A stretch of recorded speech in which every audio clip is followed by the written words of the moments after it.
मेरे गुरुदेव की महिमा बड़ी अद्भुत निराली है। मेरे गुरुदेव की महिमा बड़ी अद्भुत निराली है भर जाती वो सब झोली जो जन्मों से ही खाली है भर जाती वो सब झोली जो जन्मों से ही खाली हैं। यहाँ तम की नहीं सत्ता, यहाँ हर दिन दिवाली है।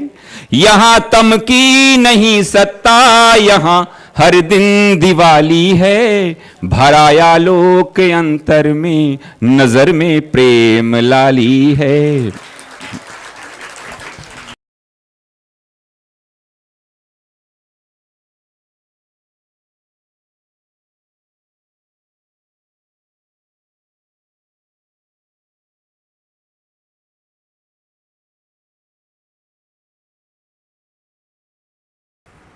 ओम सहनाववतु सहनौ भुनक्तु सह वीर्यं करवावहै तेजस्विनावधीतमस्तु मा विद्विषावहै। ओम शांति शांति शांति। शंकरं शंकराचार्यं केशवं बादरायणं सूत्रभाष्यकृतौ वन्दे भगवन्तौ पुनः पुनः। ईश्वरो गुरुरात्मेति मूर्तिभेदविभागिने व्योमवद्व्याप्तदेहाय दक्षिणामूर्तये नमः। सदाशिवसमारम्भां शङ्कराचार्यमध्यमाम् अस्मदाचार्यपर्यन्तां वन्दे गुरुपरम्पराम्। श्रुतिस्मृतिपुराणानाम् आलयं करुणालयं नमामि भगवत्पादं शंकरं लोकशंकर। वहाँ से पढ़ते हैं।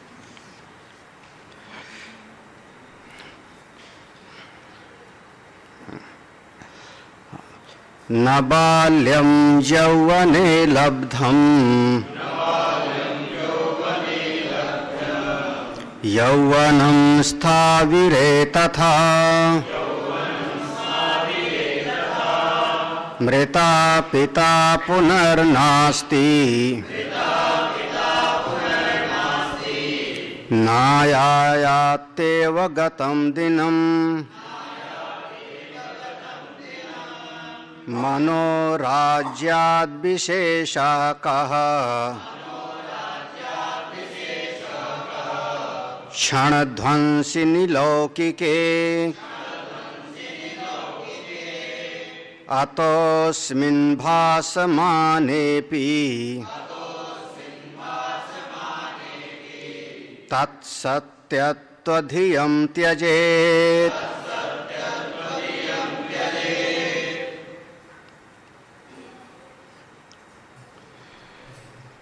जो यहाँ पर सिद्धांत है, इस प्रसंग में सिद्धांत पक्ष ये है कि नाम रूपात्मक जगत की उपेक्षा और अपने सच्चिदानंद स्वरूप में चित्तवृत्ति को पूरी तरह से लगा देना, जगत की तरफ से मन को खींचना और अपने आत्म स्वरूप में मन को अच्छी तरह से लगा देना, उसी के लिए ये पूरा का पूरा विचार की प्रक्रिया थी। जगत में अब एक एक वस्तु का तो हम कहाँ तक विश्लेषण करें। समझ लो सारे जगत में जितनी भी वस्तुएं हैं सबको नाम और रूप के अंतर्गत संभालो।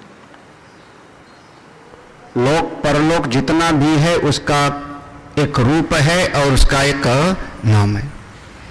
नाम और रूप ये दोनों माया का अंश है, और जो अस्ति भाति प्रिय रूप है वो अपने ब्रह्म स्वरूप का लक्षण है, वो अपनी आत्मा का लक्षण है।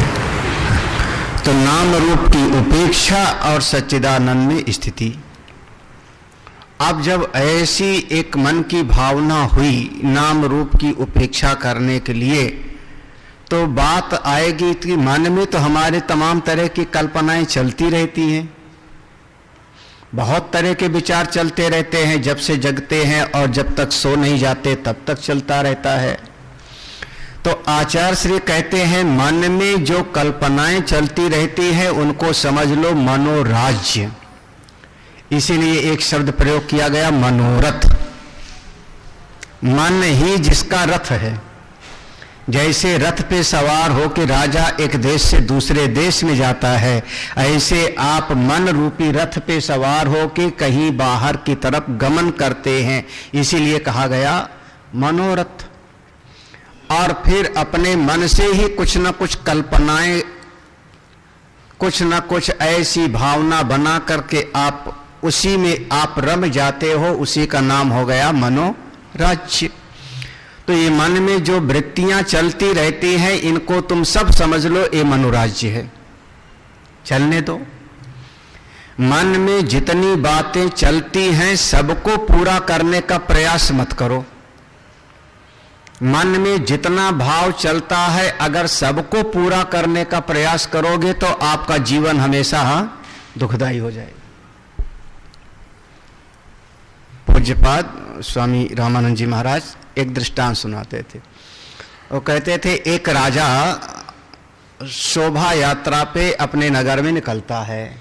राजा था, रथ पे सवार होकर के फौज फाटा के साथ निकलता था।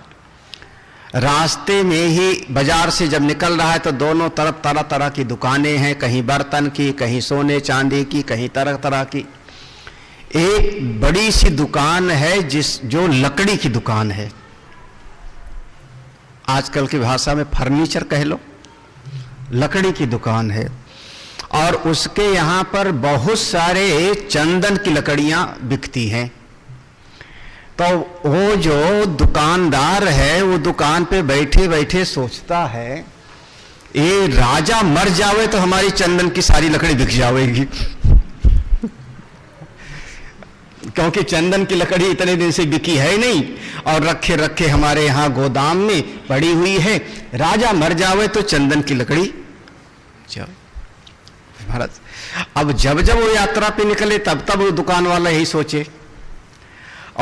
और राजा क्या सोचता है, ये सेठ इसके पास बहुत फंसा रहा है, कोई ऐसा मुकदमा आवे कि इसकी सारी संपत्ति हड़प लूं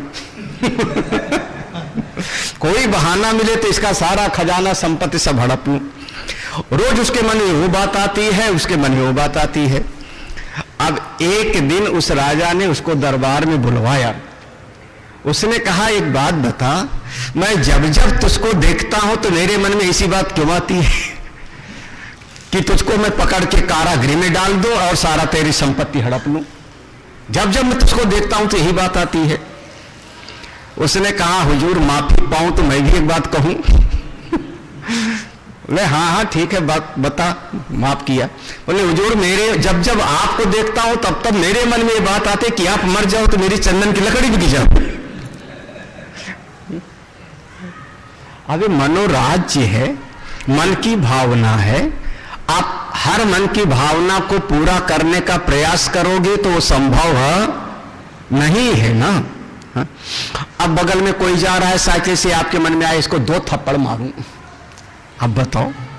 हाँ तो अब हर मन की भावना थोड़ी मनोराज्य है। मन में आया आने दो आने दो, उपेक्षा करो, आया आया जाएगा जाएगा, बस काहे के लिए चिंता।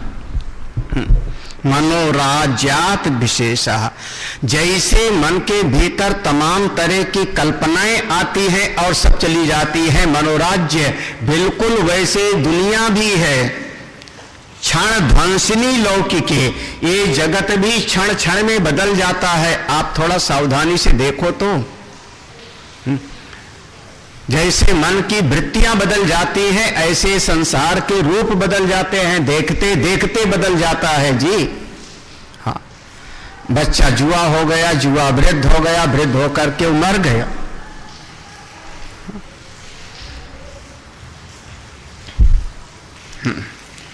अतो अस्मिन भासमाने अपि, तो ये सारा का सारा जगत जब बदली जाने वाला है, क्षण क्षण में बदल जाने वाला है, तो भासमाने अपि, अगर दिखाई भी पड़ता रहता है तो भी क्या विशेष बात है, दिखाई पड़ता रहे, इसमें सत्यत्व बुद्धि मत रखो, सत्यत्व धियम त्यजेत। इस श्लोक पर ध्यान देना, बिल्कुल इस श्लोक पर ध्यान दो। आज मनोराज्यात विशेषः कहा, मनोराज्य से अलग कोई खास बात नहीं है। किसमें? इस लौकिके क्षण ध्वसनी, इस लोक में जो क्षण क्षण में बदल रहा है उसमें और मन की कल्पना में कोई फर्क नहीं। इसलिए अस्मिन भासमाने अपि, इसलिए दिखाई भी पड़ता रहे तो भी तत्सत्यत्वम धियम त्यजेत, इसमें सत्यत्व बुद्धि को आप त्याग दो, इसको सत्य मत समझो। यह वृक्ष है या मेरा घर है, ये मेरी वस्तु है, ये सत्यत्व बुद्धि से पकड़ के बैठ जाते हैं, बस वो फिर दुख देता है। दिखाई पड़ रहा है, सरल भाषा में आप लोग बोलते थे 4 दिन की चांदनी फिर अंधेरा पाक, तो मस्त रहो, सत्यत्व बुद्धि से मत पकड़ो। सत्यत्व बुद्धि से उसको पकड़ लोगे तो जीवन में आपके कष्ट होगा, परेशानियां होंगी। अगला श्लोक, उपेक्षिते लौकिके धी निर्विघ्ना ब्रह्म चिंतने नटवत् कृत्रिमास्थायाम निर्वहत्येव लौकिकम् प्रवहत्यपि निरेधा स्थिरा प्रौढ़शिला यथा नाम रूपान्यथा ते अपि कूटस्थं ब्रह्म मान्यथा। हाँ, यहाँ माँ नहीं है, ना होना चाहिए, ना अन्यथा, इसमें माँ हो गया है। तो उपेक्षिते लौकिके, देखो उपेक्षिते लौकिके, इस लौकिक जगत की पूरी तरह जब आपने उपेक्षा कर दिया, इसमें से सत्यत्व बुद्धि को हटा दिया, ये सत्य है ऐसी समझ को किनारे कर लिया। 4 दिन की बात है, ठीक है, 2 दिन की बात है, 2 साल की बात है, 20 साल की बात है। सत्यत्व बुद्धि को अगर आपने हटा लिया तो वो बुद्धि को क्या करना है? निर्विघ्ना ब्रह्म चिंतने, तब ऐसी बुद्धि ब्रह्म चिंतन में बिल्कुल लग जाएगी। अगर इस जगत के प्रति सत्यत्व बुद्धि रखोगे तो ब्रह्म चिंतन में बुद्धि नहीं लगेगी, और इस जगत के से थोड़ी उपेक्षा कर दिया तो आत्मचिंतन में बुद्धि आपकी जम जाएगी। अब ये सत्य की वो सत्य, जिसको आप सत्य समझोगे उसी में मन लगेगा, सरल सी भाषा है। जिसको आप कीमती समझोगे उसी में मन लगेगा। हाँ? तो जिसको आप कीमती समझोगे वहीं पर आपका चित्त लगेगा। हाँ?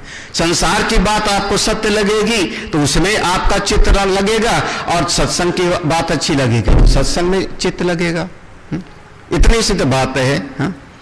हमारे कई सेवकों में कह सकता हूं, कई सेवक मेरे ऐसे जिनको सत्संग बिल्कुल अच्छा नहीं लगता, सेवा चाहे जितना करा लो, दिन भर उनसे आलू छिलवा ले। ऐसे भगत थे, भोजन बनवाना हो, बाटी चोखा बनवाना हो, दिन भर बनवा लो। हाँ, पार्टी करना हो, गाड़ी चलवाना हो, जो कर लो। अब तो नहीं रहे, वो पहुंच रहे ऊपर है।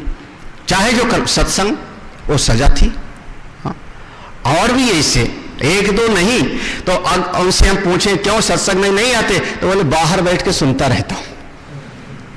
हाँ, बाहर बैठ के माइक से आवाज आती रहती है, वहां से सुनता रहता हूं। अब सत्संग में मन नहीं लगता। क्यों? काम करने में मन लगेगा, झाड़ू लगवा लो, सेवा करवा लो। हाँ, कुछ लोगों का यहां होता रहेगा सत्संग, वहां 3 आदमी बैठ करके और कोई ना कोई परपंच की बात करेंगे, और फलानवा नहीं आया अभी सत्संग में, दिख नहीं रहा है। हाँ, गुरु जी ने उसको डांट के भगा दिया था। हाँ, उसको ऐसा बोल दिया। अब यहां हो रहा है तत्व चिंतन और मन कहां लग रहा है? वहां पर। तो ऐसे जिसमें आपका मन लगेगा, समझ लो कि आप वहीं पर हो। आपका संसार में चित्त लगता है, संसारी हो। ब्रह्म चिंतन में मन लगता है तो आप साधक हो। बस एक लाइन में बात है, कोई कठिन थोड़े है। आपको तो है पूरा का पूरा परिवार हमारे साथ बैठा रहे, जब हमको दर्द हो जावे, जरा सा दर्द होवे तो पत्नी भी आ जाओ बगल में, बेटा भी आ जाओ, बहू भी आ जाओ, बेटी भी आ जाओ, दामाद भी आ जाओ, पड़ोसी भी आ जाओ, भाई भी आ जाओ, बहू भी आ जाओ, दुनिया भर सब आ जाओ, घेरे रहो, पता नहीं क्या हो जाए मेरा।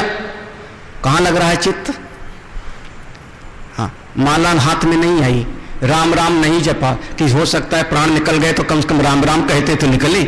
क्या कहते? सब हमारे पास खड़े रहो। ये गृहस्थियों की बड़ी मुसीबत है, क्या करें। हाँ। हमने पूछा कहां हो, सत्संग नहीं हो? बोले गांव गए हैं, गेहूं कटवा रहे हैं। ये राम। तो खाए के लिए बोले आपको वो कीमती लगता है तो वहां जाओगे, ये कीमती लगता है तो यहां। जिसमें महत्व बुद्धि होगी उसी में चित्त लगेगा। बस जरा सी बात है, कोई कठिन थोड़े है। उपेक्षित लौकिके, जब संसार की उपेक्षा कर दोगे तो जो धी है बुद्धि है कहां? ब्रह्मचिंतन निर्विघ्न। ब्रह्मचिंतन में अच्छी तरह से लग जाओगी और संसार को आप कीमती समझे रहोगे तो जाओ फंसो, उसी पर मरो। तो भगवान ने बड़ी दया करके आपको जिम्मेदारी से तो कर दिया था मुक्त। काहे की मुक्त? कि न बेटा न बेटी, मस्ती से खूब भजन करो, मुक्त हो जाओ। कौन? मां आनंदमयी मां थी, उनके पतिदेव साथ रहते थे, उसमें क्या मुक्त है। हाँ? रामकृष्ण परमहंस है, शारदा अम्बा थी साथ में। हाँ, आज तक हमारे लिए आदर्श हैं। तो भगवान ने तो आपको मुक्त कर दिया था, जिम्मेदारी नहीं। तो भाई का बेटा पालो पोसो, उसको शादी विवाह करो, उसकी बेटा बेटी पालो, उसका शादी विवाह करो, सब आपको ठेंगा लगा के चले जाओगे। काहे के लिए? तो आपको दुनियादारी अच्छी लगती है तो ब्रह्म चिंतन में स्थिति कैसे बनेगी? कड़वी सच्चाई है, अगर पी सको तो ठीक। आपको लौकिक जगत ज्यादा अच्छा लगता है, ब्रह्म चिंतन तो आप जो है ना जाने किस श्रेणी पर रख दियो। तो फिर कहां से लगेगा? आपको संसार, उसमें सत्यत्व बुद्धि लगती है, ब्रह्म चिंतन में आपको लगता नहीं। तो कैसे टिकेगा ये? कैसे टिकेगा? टिकेगा कैसे? हाँ? ये तो टिकने की बात है। अच्छा, तो जो तत्वज्ञानी है, आप कह दो हाँ जो तत्वज्ञानी है वो क्या बात नहीं करते? जो ज्ञानी लोग हैं परमात्मा के जो है पा लिए, क्या वो व्यवहार नहीं करते? बोले वो नटवत कृत्रिम आस्थायाम, वो जैसे जादूगर, जैसे अभिनेता वो काम करता है वैसे वो व्यवहार करते रहते हैं, अभिनेता के जैसे। उनकी चित्त की स्थिति बिल्कुल अलग होती है। अब आप जो है जरा सा ही श्लोक पढ़ लो और कह दो बस हम भी घर में रहते हैं राजा जनक के जैसे। हाँ, महाराजा जनक भी तो रहते थे, पद्म पत्रम युवाम भसा, जैसे जल में कमल का फूल रहता है, बिल्कुल लिपायमान नहीं होता। महाराजा जनक थे राजसभा में, गृहस्थी में। हम भी वैसे घर परिवार में रहते हैं, बाल बच्चा, पोती पोती, नाता नाती। हाँ, बोले मरोगे तुम लोग। हाँ, जनक महाराज और अपनी तुलना मत करना, हंस की चाल बकुला चले। अगला क्या था वो? कौन सुनाएगा पूरी कहावत? हंस की चाल बकुला चले, आगे वो कहीं टांग टूट जाए। हाँ, हाँ, तो फिर वो पंचतंत्र में कहानी आती है कि एक हंसों के झुंड में कौवा आ गया। उस कौवे ने कहा अरे तुम लोग कुछ उड़ते उड़ते भी हो? सब हंसों ने कहा भैया तुम कौन आ गए? उसने कहा मैं उड्डयन विशेषज्ञ हूं। उड्डयन मंत्री। हाँ, मेरे जैसा कोई उड़ना जानता नहीं। हंसों ने कहा कैसे? उसने अब उड़ उड़ के सिखाना शुरू किया, ये अमुक उड्डयन है, ये इस तरीके से उड़ा जाता है, ये इस तरीके से उड़ा जाता है। उसने तमाम तरह का उड़ने का तरीका दिखाया। हंस लोग घबराए, उन्होंने कहा भैया हमको तो एक ही तरह का आता है। उसने कहा कुछ नहीं जानते हो तुम लोग, कंपटीशन कर लो। बोले कर लो, सब तो नहीं, एक ही हंस गया। और जब हंस और कौवा दोनों उड़ने लगे और हंस उड़ते उड़ते आसमान पे अपनी मस्त चाल से चल रहा है, कौवा थोड़ी देर तो यूं करता है, यूं करता है, ऊपर नीचे उड्डयन फुड्डयन। फिर उसके बाद जब हफनी छूटी, अब उसको लगा कि मैं गिर गया, अब तो ताकत खत्म। तब जब डावाडोल होने लगा तो हंस ने पूछा भैया ये कौन सा उड्डयन का तरीका है? उसने कहा मेरी रक्षा करो, मैं मरने वाला हूं, जा रहा हूं नीचे। हंस ने कहा आ जाओ मेरी पीठ पे बैठ जाओ।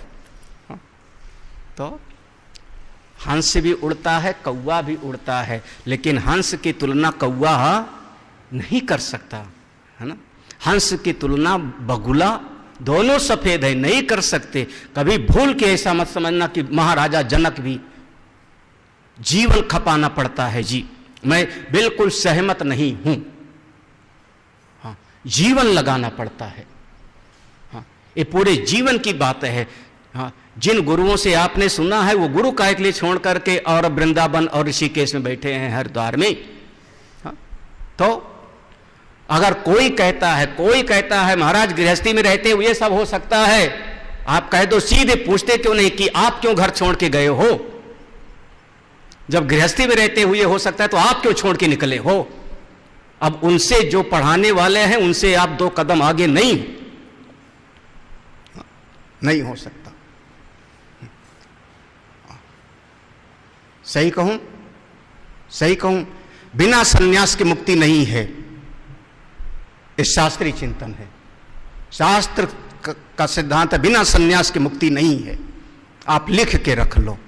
हाँ, मत पढ़ देना श्लोक, दे आसा नित्य सन्यासी यौ न द्वेष्टि न कांक्षति। हाँ, उसको कहते हैं हमारी बिल्ली हम ही से हम ही पढ़ाएं और हम ही को जो है आके सुना देता है। हाँ, घे आसा नित्य सन्यासी। अरे हाँ, आसान नहीं है। इस लौकिक जगत के प्रति आपकी अवहेलना की दृष्टि, उपेक्षा की दृष्टि जितनी हो जाएगी उतने आपका मन ब्रह्मचिंतन में लगेगा। बिल्कुल 2 टूक बात है, खरी बात है। इस जगत के प्रति आपकी उपेक्षात्मक नजर नहीं होगी, जो द्वंद्वात्मक जगत है, सुख दुखात्मक, हानि लाभ विजय पराजय, वस्तुएं लोक, अगर इनकी उपेक्षा नहीं कर सकते हो तो आत्मस्थिति नहीं हो पाएगी। केवल पढ़ लो, सुन लो, सुना दो बस। हाँ, हाँ। फिर जनक महाराज का हमसे किसी ने पूछा था इसलिए आ गई बात। जनक महाराज का दृष्टांत तो दे दिया, और जनक महाराज का वो दृष्टांत भूल गए कि मिथिला जल रही है और सत्संग से उठते नहीं। सुना है ना ये भी दृष्टांत कभी? मिथिला जल रही है। हाँ, लोग कहते हैं कि मिथिला जल रही है, नगर जल रहा है, आपका महल जल रहा है। हाँ, दूसरे लोग भाग खड़े होते हैं और सत्संग सुनने वाले महात्मा लोग भाग खड़े होते हैं और कहते हैं मिथिलायाम प्रदग्धानाम नामे किंचित, मिथिला जल जावे मेरा कुछ नहीं है। वो कहां से भूलोगे? हाँ?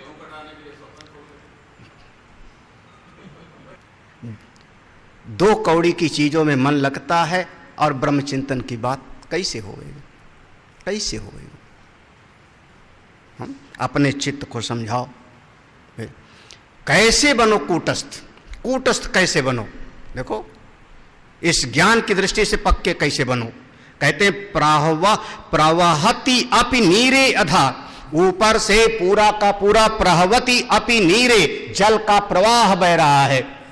बिल्कुल हरिद्वार में गंगा जी किनारे जाके खड़े हो गए, प्रवहति अपि नीरः, पूरा का पूरा जल का प्रवाह बह रहा है और उसके नीचे पत्थर ज्यों का प्रौढ़ शिला यथा, प्रौढ़ माने छोटी मोटी नहीं, इतनी इतनी तो बह जाएगी पानी के साथ में ना। देखो छोटी मोटी जो है वो कंकड़ तो पानी के बेग में बह जाएगा। प्रौढ़ शिला, मजबूत शिला है, उसके ऊपर से पानी की धार सालों साल से बहती जा रही है और शिला अपने आप में ज्यों का त्यों। ऐसे ही आप कूटस्थ बन जाओ शिला के जैसे, नाम रूप अन्यथा त्वेपि, ऐसे अनेक अनेक नाम अनेक अनेक रूप बहते चले जाते हैं और आप बिल्कुल शिला के जैसे सच्चिदानंद ब्रह्म में स्थित हो जाओ। इस जगत से आप कितना अपने मन को हटा सकते हो? आपके ऊपर नाम रूप बहता जाए, जगत की वस्तुएं आती चली जाती हैं, आप डावाडोल ना हो अगर हो सके तो। हाँ, नहीं तो ये ब्रह्म ज्ञान खाला का घर नहीं। हाँ, खाला का घर नहीं। हाँ, अगर ऐसे होता तो क्यों भगवान को कहना पड़ता कि हजारों में से कोई बिरला चलता है? हाँ, जो चलते हैं उनमें से कोई मुझको बिरला जानता है, क्यों कहना पड़ता? श्रुति भगवती ने कहा ना, वेद भगवान ने कहा ना, अनेक बार कहा। तो ईश्वर अनुग्रहातेव पुंसाम अद्वैत, बस ऐसे थोड़े है। ये बिरलों का मार्ग है, वीरों का मार्ग है, कायरों का नहीं है, शूरवीरों का मार्ग है। शूरवीरता किसमें? जो अपने मन को जीत सके, जो इस जगत से निरपेक्ष हो सके, उसका मार्ग है। हाँ, ऐसे नहीं है। हाँ, बाकी तो सुन लो, समझ लो, ठीक है, हर इच्छा महाराज। ये तो साल दर साल पंचदशी सुन ही रहे हैं हम, उसमें क्या 5 साल हो गया सुनते सुनते। हमने उपनिषद भी सुन लिया, हमने गीता भी सुन लिया, हद हो गई। हमारे पूज्य गुरुदेव बहुत हंसी उड़ाते थे। हम लोग सिद्धवाड़ी में बैठे और कहीं से पत्र आया, तो वहाँ पर कोई ज्ञान यज्ञ था, किसी ब्रह्मचारी का, किसी स्वामी का ज्ञान यज्ञ था। तो वहाँ के जो प्रेसिडेंट थे उस जिले के, उन्होंने गुरुदेव को पत्र लिखा कि गुरुदेव, हमने दूसरा अध्याय गीता का पढ़ लिया। महाराज जी ने बहुत बढ़िया से पढ़ाया। गुरुदेव पत्र पढ़े, हम सारे विद्यार्थी बैठे थे, इतने जोर से हंसे, बहुत जोर से हंसे गुरुदेव, और जोर से हंस के बोले 50 साल हो गए अभी हम नहीं पढ़ पाए।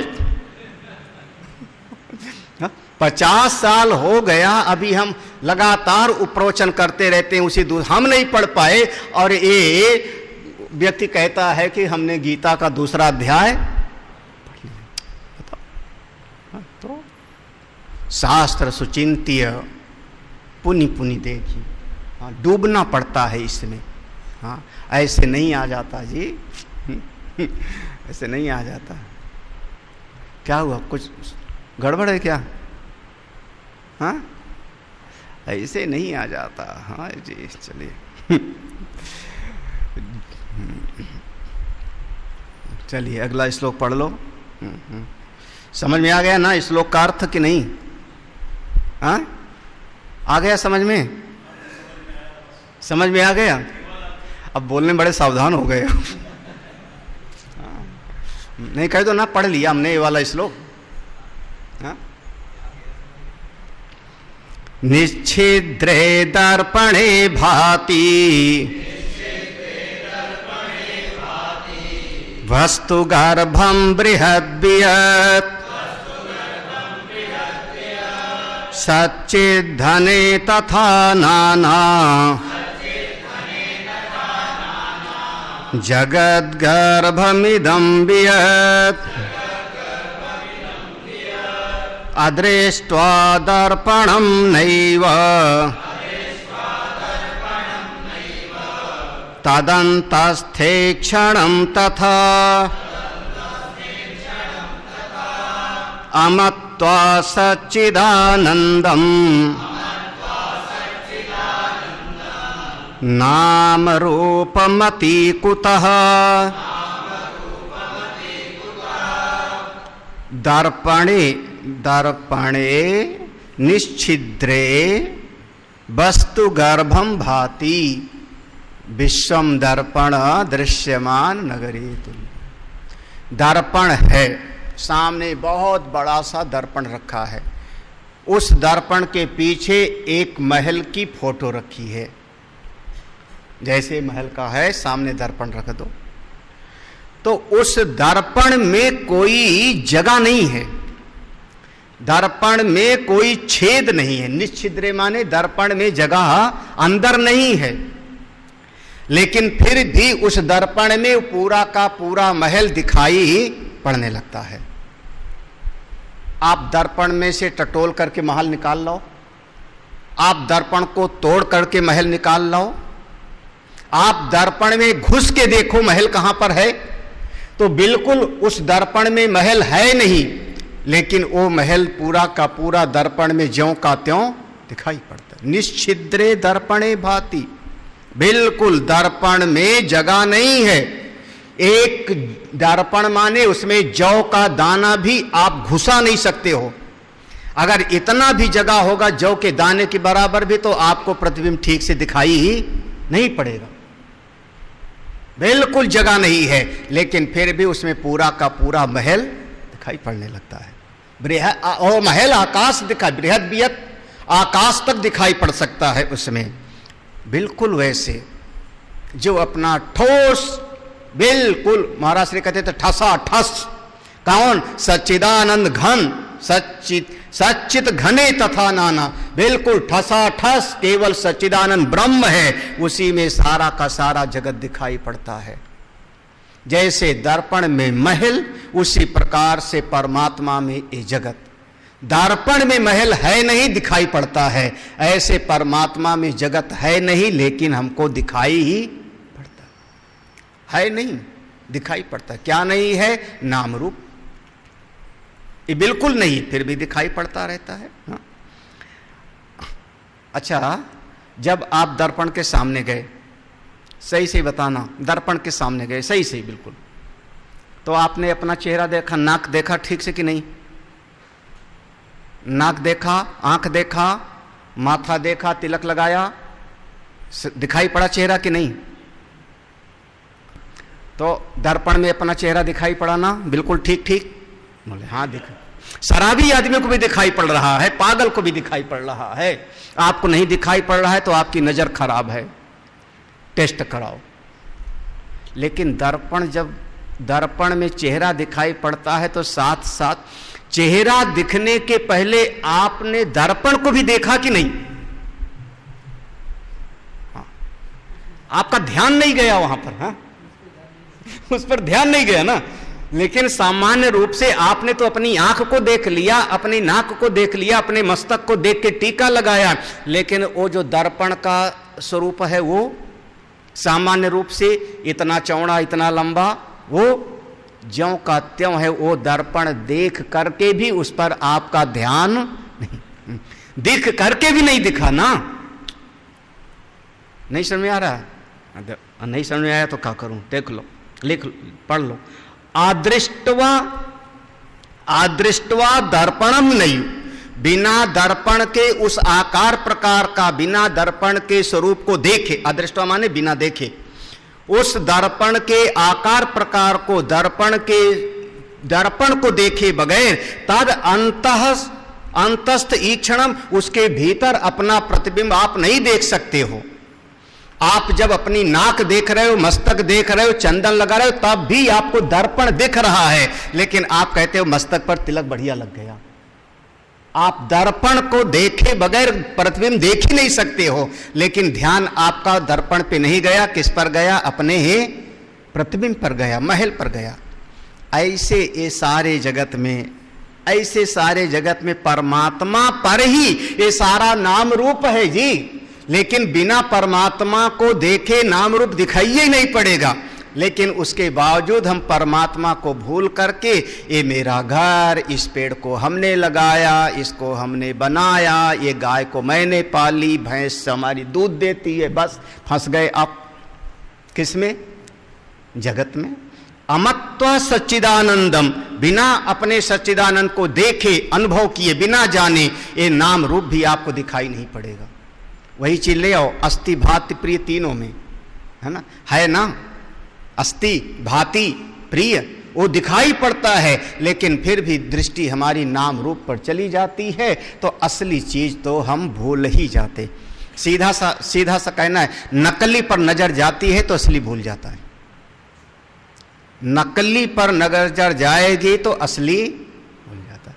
चाहे जो वस्तु हो, चाहे वस्तु हो, चाहे परिस्थिति हो, और आगे कह दो तो चाहे गुरु जी हो, चाहे महात्मा हो। ये मत समझना आज के ज़माने में, त्रेता में भी था, द्वापर में भी था, सतयुग में भी था। हाँ, नकली महात्मा भी दिखाई पड़ा करते थे ना। हाँ। दृष्टांत दूं क्या? दृष्टांत बिना दृष्टांत के नहीं समझ में आएगा। हाँ, नकली महात्मा तो रावण बन के नहीं गया था। हाँ, तो अब याद आया ना। हाँ, अब याद आया ना। रामायण का शुरुआत में कहानी आती है। हाँ, विश्व विदित एक कई कई देशु। हाँ, तो उसके दो बेटे थे, प्रताप भानु और अरिमर्दन। एक मंत्री था जिसका नाम था धर्मरुचि। बहुत दिन हो गया रामायण सुनाए। हाँ, प्रताप भानु एक बार शिकार खेलने के गया, सत्यव्रत के पिता पुत्र थे। हाँ, शिकार खेलने गया। कौन मिल गए वहां पर? एक उनसे पूछा, महाराज कब से तपस्या कर रहे हो? वो कहता है, नहीं हमको नहीं पता, जब हम तब से तपस्या कर रहे हैं कि जब सृष्टि बनी तो हमारे सामने ब्रह्मा जी ने बनाना शुरू किया था। हमारे सामने ब्रह्मा जी ने बनाना शुरू किया था, तो सृष्टि बनी बिगड़ गई, बनी बिगड़ गई, तब से हम ज्यों कहते हो आज तक वैसे बैठे हैं। इसलिए हम शरीर नहीं बदलते, तो हमारा नाम है एक तनु। एक तनु माने उसी शरीर से आज तक हैं। बस महाराज, उसने कहा, जय हो महाराज, आपके जैसे महात्मा न कभी मिला और न हमको। बस हो गया। तो ये तो रामायण, भागवत में तो तमाम कहानियां भरी पड़ी हैं। हाँ, बहुत सारी भरे पड़ी है। कहाँ तक बताए। हाँ, तो उपनिषद में कोई ऐसा दृष्टांत है?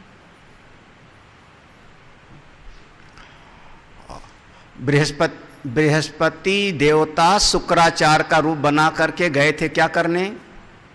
याद आया? हाँ, उनको सबको जो है बुद्धि खराब करने के लिए उनको उपदेश देने गए थे ना। बृहस्पति देवता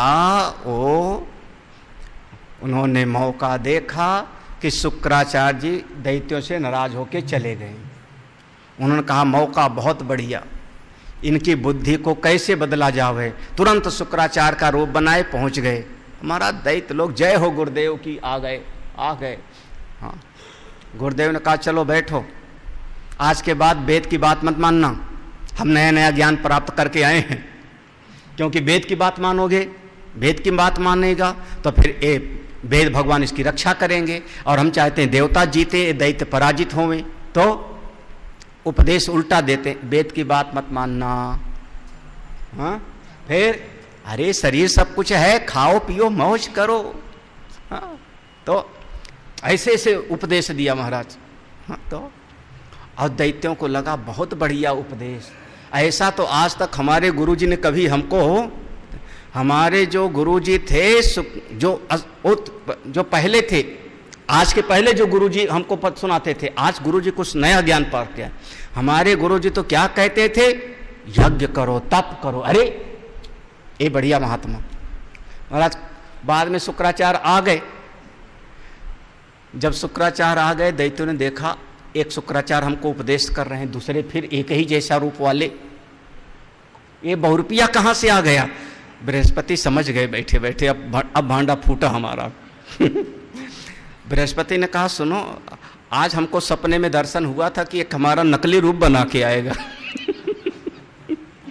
और दैत्य लोग, तुम लोग उसका खबर ले लेना। उसके बाद फिर दैत्यों ने असली को पीट पीट के बनाया, और वो नकली वहां से, वो फिर जब उनका काम बन गया वो भी वहां से गायब हो गए, बृहस्पति भी गायब हो गए। तब से चल पड़ा लोकायत मत। हाँ, लोकायत मत के प्रणेता वही माने जाते। चारवाक दर्शन कह लो, ज्यादातर लोक में सबसे ज्यादा वही मानते हैं। इसलिए भैया समझो, देखते हो आप उसी ब्रह्म को, लेकिन नाम रूप में फंस के फंस जाते हो। हाँ, प्रथमं सच्चिदानन्दे भासमानेथ तावता बुद्धिं नियम्य नैवोर्ध्वम्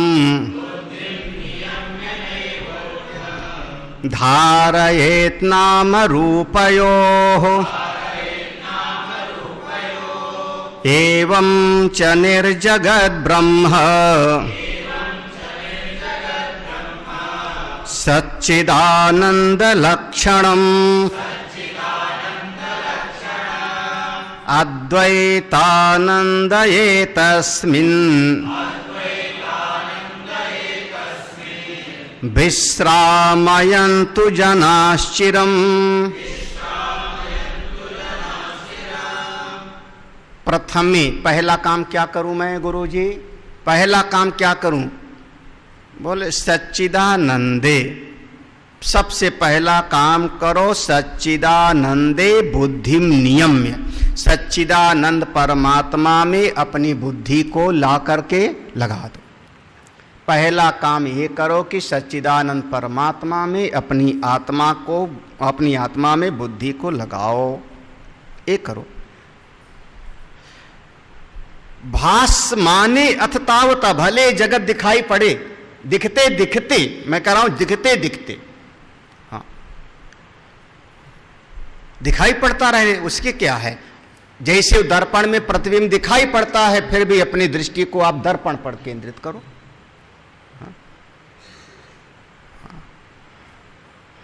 कभी कभी मां गुस्से में थप्पड़ मार रही है, माताएं पीटती बहुत हैं बच्चे को, दे दनादन।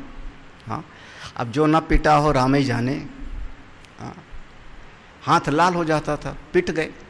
अब माँ पिता दे दनादन पीट रहे, उसके बावजूद आप उनमें पिता का देखते हो, आप वहां पर शत्रु भाव नहीं देख रहे हो ना। मार खाते हुए भी शत्रु नहीं देख रहे हो। क्यों?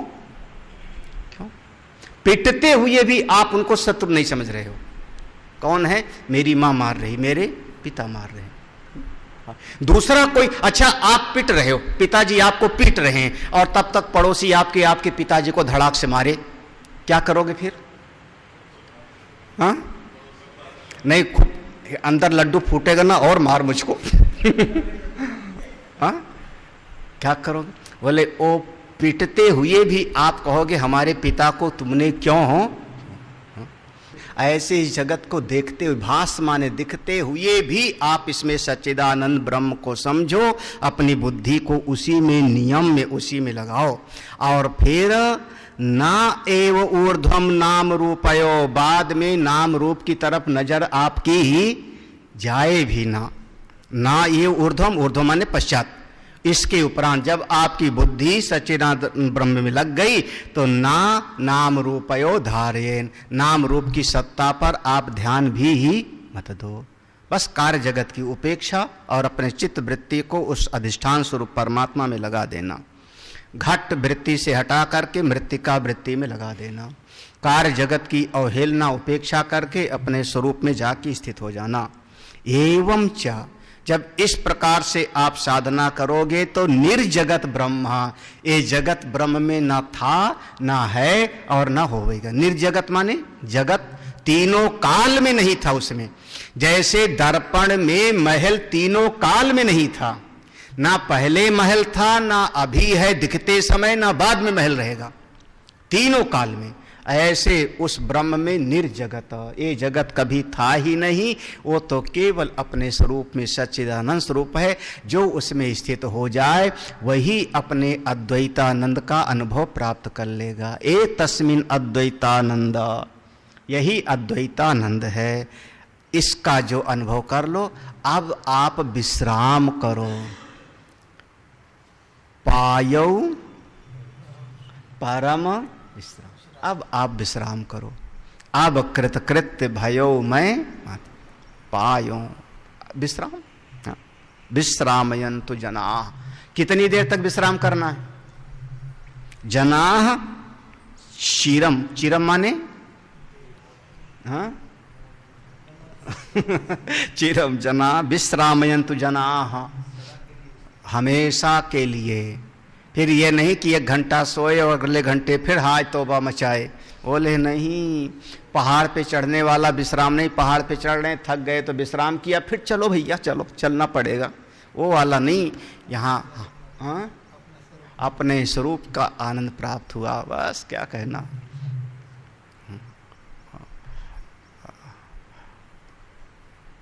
इस ज्ञान के बाद कुछ करना बाकी नहीं रहता। ये बोध ही पर्याप्त है, अगर सही बात में बोध हो जाए तो। ज्ञान ही निष्ठा है, निष्ठा ही ज्ञान है। और कुछ करना बाकी रहे, अगर कुछ करने से मिले, किसी के चित्त में ऐसा जाए कि नहीं हम कुछ करेंगे तब अनुभव होगा, तो करने से जो अनुभूति होगी वो परमात्मा की नहीं होगी, वो कर्म फल हो जाएगा। क्योंकि आपका करना क्रिया होगी और उस क्रिया का कोई न कोई फल होगा, तो जो भी अनुभव होगा वो कर्म फल की श्रेणी में आएगा। और कर्म फल हमेशा अनित्य होता है, वो ब्रह्म नहीं होता। थोड़ा सा जो है ये ज्ञान ही पर्याप्त है। इसीलिए महापुरुष लोगों ने, हमारे आचार्य श्री ने कहा, सुनते सुनते ज्ञान होना चाहिए। अंतिम श्लोक है, समापन करते हैं। ब्रह्मानंदाभिधे ग्रंथे तृतीयोऽध्यायैरितः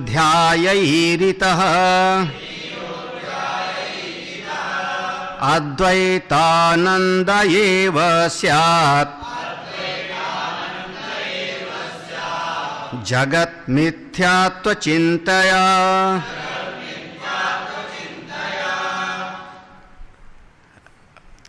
तीन प्रकार का आनंद है, 3 प्रकार का आनंद का 3 भेद किया, ब्रह्मानंद, विद्यानंद और विषयानंद।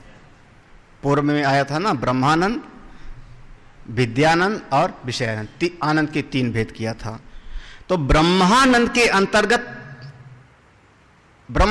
अंतर्गत एक विभाग हो गया साधन रूप में, उसका नाम था योगानंद, और साधन करने में भी आनंद मिलता है। और दूसरा था साध्य रूप में, जिसका नाम था आत्मानंद। पहले दिन सुना था, शायद याद होगा। साधन रूपा और साधन रूपा में योगानंद आया, साध्य रूपा में आया था आत्मानंद। और जो साध्य है अपना आत्मा, आत्मानंद, वो आत्मा ही सर्वव्यापक है, इसको समझाने के लिए तीसरा आ गया अद्वैतानंद। इसीलिए पूरा का पूरा कार्य कारण की दृष्टि से विचार करते हुए सारे जगत का अधिष्ठान परब्रह्म है। तो ब्रह्मानंद के अंतर्गत ये 3 अध्याय आ गया। ब्रह्मानंद अभिधेय ग्रंथे, ब्रह्मानंद रूपी नाम के ग्रंथ के अंतर्गत एक तीसरा अध्याय हुआ। कौन सा? अद्वैतानंद। तो अब एक तरीके से एक प्रकरण पूरा हुआ। जो आनंद का 3 विभाग है उसमें से एक विभाग पूरा हुआ ब्रह्मानंद का। अभी 2 रह गया ना, विद्यानंद और विषयानंद।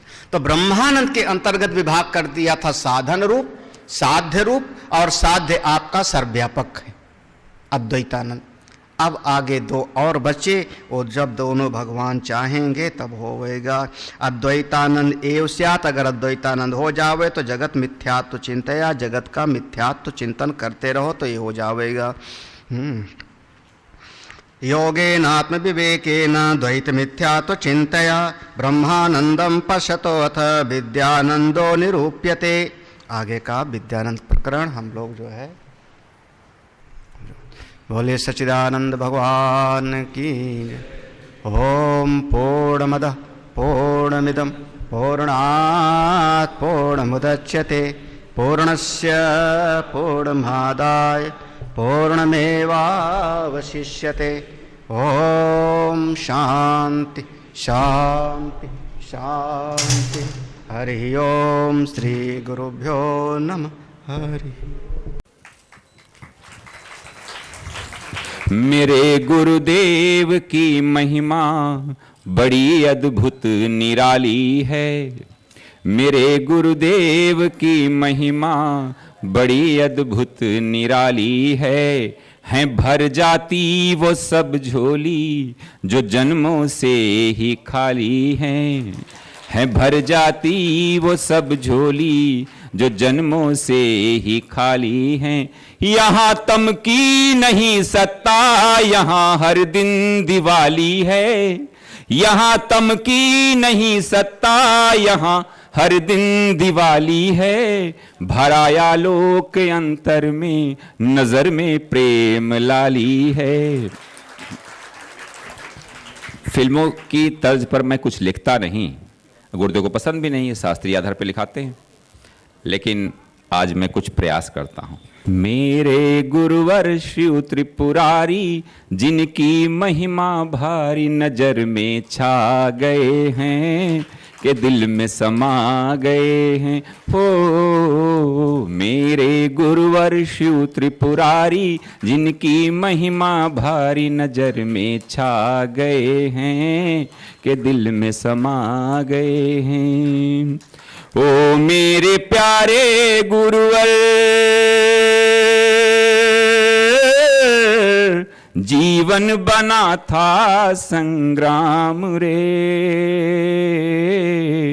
ओ मेरे प्यारे गुरुवर, जीवन बना था संग्राम रे। खिलती हुई सुबह भी लगती थी जैसे कोई शाम रे। भूल गए दुख दर्द बीमारी, मिट गई चिंता सारी, शरण तेरे आ गए हैं, प्रेम रस पा गए हैं। हो मेरे गुरुवर शिव त्रिपुरारी, जिनकी महिमा भारी नजर में छा गए हैं के दिल में समा गए हैं। आया जो दर पे तेरे, पाया परम की सौगात रे।